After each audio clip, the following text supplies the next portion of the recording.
est-ce que le brun est une couleur d'un corps pur ou d'un mélange? Je vous rappelle, un corps pur, ce serait juste une seule couleur, alors qu'un mélange, comme il pourrait y avoir dans les autres stylos, ce serait plusieurs couleurs qui seraient mélangées pour en donner une nouvelle. Pour pouvoir séparer des échantillons et ce qu'on appelle en chimie les caractériser, c'est-à-dire pouvoir dire qu'est-ce qu'il y a à l'intérieur, on utilise une technique qui s'appelle la chromatographie. La chromatographie consiste déjà à s'équiper de différents échantillons que l'on va déposer sur une phase stationnaire qu'on appelle une couche de chromatographie. En seconde, on utilise très souvent des couches de chromatographie minces, elles sont en silice. On peut aussi utiliser des filtres à café. Notre phase stationnaire, comme son nom l'indique, est stationnaire, elle ne bouge pas. Et on va appliquer dessus les différents échantillons. Alors je mets le brun et enfin le violet.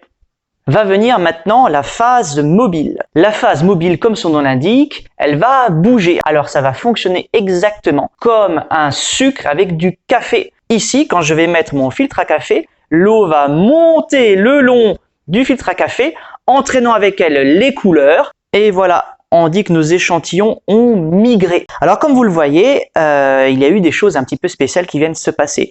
On a les couleurs qui sont montées. Elles sont montées en étant entraînées par le solvant, ou aussi appelé éluant.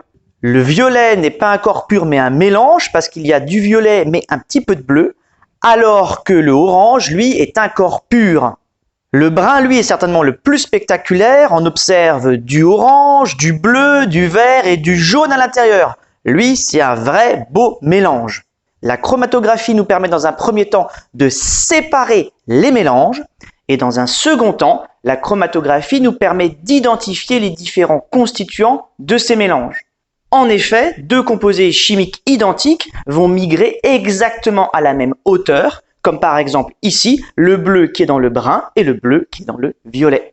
Alors quel est le phénomène qui est en jeu? Ces couleurs, c'est un petit peu comme des filles dans un couloir. Le couloir, c'est cette phase stationnaire. Les filles, on va dire que ce sont mes couleurs. La phase mobile, ça va être une nuée de très jolis garçons qui vont passer dans les couloirs. On va donc avoir des groupes avec tout plein de filles à l'intérieur, donc ça va être un mélange de filles. Certaines vont être attirées par les garçons et partir, d'autres vont pas du tout être attirées par les jolis garçons du couloir et vont rester dans le couloir.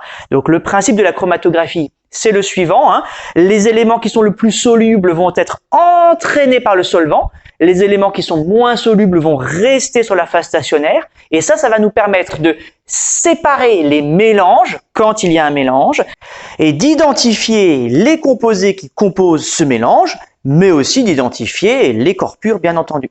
C'est joli, hein?